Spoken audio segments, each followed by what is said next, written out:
ಎಲ್ರಿಗೂ ನಮಸ್ಕಾರ. ನಾನು ಡಾಕ್ಟರ್ ಸತೀಶ್, ನಿಮ್ಮ ಹೃದ್ರೋಗ ತಜ್ಞ. ಒಬ್ಬ ವ್ಯಕ್ತಿ ಪ್ರಜ್ಞೆ ತಪ್ಪಿ ಕೆಳಗಡೆ ಬಿದ್ದಾಗ ತಕ್ಷಣ CPR ಶುರು ಮಾಡಿ ಅಂತ ಎಲ್ಲ ಹೇಳ್ತಾರೆ. ಆದರೆ ಕೆಲವು ಸಂದರ್ಭಗಳಲ್ಲಿ CPR ಮಾಡೋದು ಅನಗತ್ಯ ಮಾತ್ರ ಅಲ್ಲ, ಅಪಾಯಕಾರಿ ಕೂಡ ಆಗ್ಬೋದು. CPR ಅಂದರೆ ಕಾರ್ಡಿಯೋ ಪಲ್ಮನರಿ ರಿಸಿಸ್ಟೇಷನ್. ಇದನ್ನು ಮಾಡಬೇಕಾಗಿರೋದು ಕೇವಲ ಕಾರ್ಡಿಯಾಕ್ ಅರೆಸ್ಟ್ ಆದಾಗ ಮಾತ್ರ. ಕಳೆದ ವಿಡಿಯೋದಲ್ಲಿ ಈ CPR ಅಂದರೆ ಏನು, ಹೇಗೆ ಮಾಡೋದು ಅಂತ ನಾನು ತಿಳಿಸ್ಕೊಟ್ಟಿದ್ದೆ. ಅಂದರೆ ಹೃದಯ ಬಡಿತ ನಿಂತು ಹೋಗಿ ಉಸಿರಾಟ ನಿಂತೋದವ್ರಿಗೆ ಮಾತ್ರ ಈ CPRನ ಮಾಡಬೇಕು. ಕೆಳಗಡೆ ಬಿದ್ದ ಎಲ್ಲರಿಗೂ ಇದು ಬೇಕಾಗೋದಿಲ್ಲ. ಈ ವಿಡಿಯೋದಲ್ಲಿ CPR ಯಾವಾಗ ಮಾಡಬಾರ್ದು ಅನ್ನೋದನ್ನು ನಾನು ತಿಳಿಸ್ಕೊಡ್ತೇನೆ. ವ್ಯಕ್ತಿಗೆ ಪ್ರಜ್ಞೆ ಇದ್ದಾಗ, ಅಂದರೆ ವ್ಯಕ್ತಿ ಎಚ್ಚರವಾಗಿದ್ದರೆ, ಮಾತಾಡ್ತಾ ಇದ್ದರೆ, ಕೈಕಾಲು ಅಲ್ಲಾಡಿಸ್ತಾ ಇದ್ದರೆ ಅಂಥವ್ರಿಗೆ CPR ಮಾಡಬೇಡಿ. ವ್ಯಕ್ತಿಯ ಉಸಿರಾಟ ಸಾಮಾನ್ಯವಾಗಿದ್ದರೆ, ಅಂದರೆ ವ್ಯಕ್ತಿ ಸರಿಯಾಗಿ ಉಸಿರಾಡ್ತಾ ಇದ್ದರೆ, ಅವರ ಎದೆ ಏರಿಳಿತ ನಿಮಗೆ ಕಾಣಿಸ್ತಾ ಇದ್ದರೆ ಅಂಥವ್ರಿಗೆ CPR ಬೇಕಾಗಿಲ್ಲ. ನಿಮಗೆ ಪರೀಕ್ಷೆ ಮಾಡೋಕ್ಕೆ ಗೊತ್ತಿದ್ದರೆ ಕತ್ತಿನ ನಾಡಿ ಮಿಡಿತವನ್ನು ಪರೀಕ್ಷೆ ಮಾಡಿ. ಆ ಕತ್ತಿನ ನಾಡಿ ಮಿಡಿತ ಇದೆ ಅಂತಂದರೆ ಅಂಥವ್ರಿಗೂ ಸಹ CPR ಮಾಡೋದಕ್ಕೆ ಹೋಗಬೇಡಿ.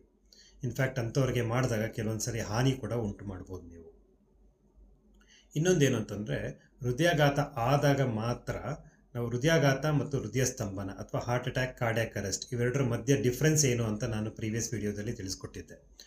ಕಾರ್ಡಿಯಾಕ್ ಅರೆಸ್ಟ್ ಆದಾಗ ಮಾತ್ರ ನಾವು CPRನ ಮಾಡಬೇಕಾಗುತ್ತೆ. ಹೃದಯಾಘಾತ ಆದಾಗ ವ್ಯಕ್ತಿಗೆ ಎದೆನೋವು ಬಂದಾಗ ಆಸ್ಪ್ರಿನ್ ಕೊಟ್ಟು ಸ್ಥಳೀಯ ಆಸ್ಪತ್ರೆಗೆ ಕರ್ಕೊಂಡೋಗಿ ಆ್ಯಂಜಿಯೋಗ್ರಾಮ್ ಅಥವಾ ಆ್ಯಂಜಿಯೋಪ್ಲಾಸ್ಟಿ ಮಾಡಿಸ್ಬೇಕಾಗುತ್ತೆ. ಮತ್ತು ರಸ್ತೆ ಮಧ್ಯೆ ಟ್ರಾಫಿಕ್ ಇರುವಾಗ ಬೆಂಕಿ ಅಥವಾ ಕರೆಂಟ್ ಹೊಡೆದಾಗ ಆ ಜಾಗದಲ್ಲಿ CPR ಮಾಡೋಕ್ಕೆ ಹೋಗ್ಬೇಡಿ.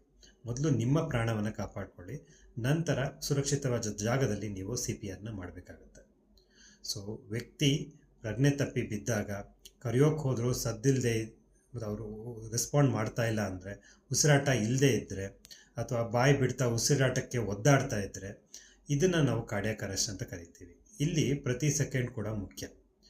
ಇಂಥ ಸಂದರ್ಭದಲ್ಲಿ ನೀವು ಮಾಡಬೇಕಾಗಿರೋದೇನು ಅಂದರೆ, ಅವರ ಪ್ರತಿಕ್ರಿಯೆ ನೀಡ್ತಾ ಇದ್ದಾರಾ ಇಲ್ವಾ ಅಂತ ಚೆಕ್ ಮಾಡಿ, ಅವರ ನಾಡಿ ಮಿಡಿತ ಇದೆಯಾ ಇಲ್ವಾ ಅಂತ ಚೆಕ್ ಮಾಡಿ, ತಕ್ಷಣ ಸಹಾಯಕ್ಕೆ ಯಾರನ್ನಾದರೂ ಕರೆ ಮಾಡಿ, ಮತ್ತು ಎದೆಯ ಮಧ್ಯಭಾಗದಲ್ಲಿ ಕೈಯನ್ನಿಟ್ಟು ನಿಮಿಷಕ್ಕೆ 100ರಿಂದ 120 ವೇಗದಲ್ಲಿ ಜೋರಾಗಿ ಎದೆಯನ್ನು ಒತ್ತಲು ಶುರು ಮಾಡಿ.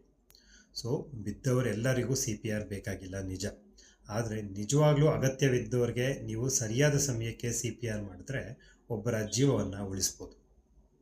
ಈ ವಿಷಯವನ್ನು ಎಲ್ಲರಿಗೂ ಹಂಚಿಕೊಳ್ಳಿ. ಧನ್ಯವಾದಗಳು.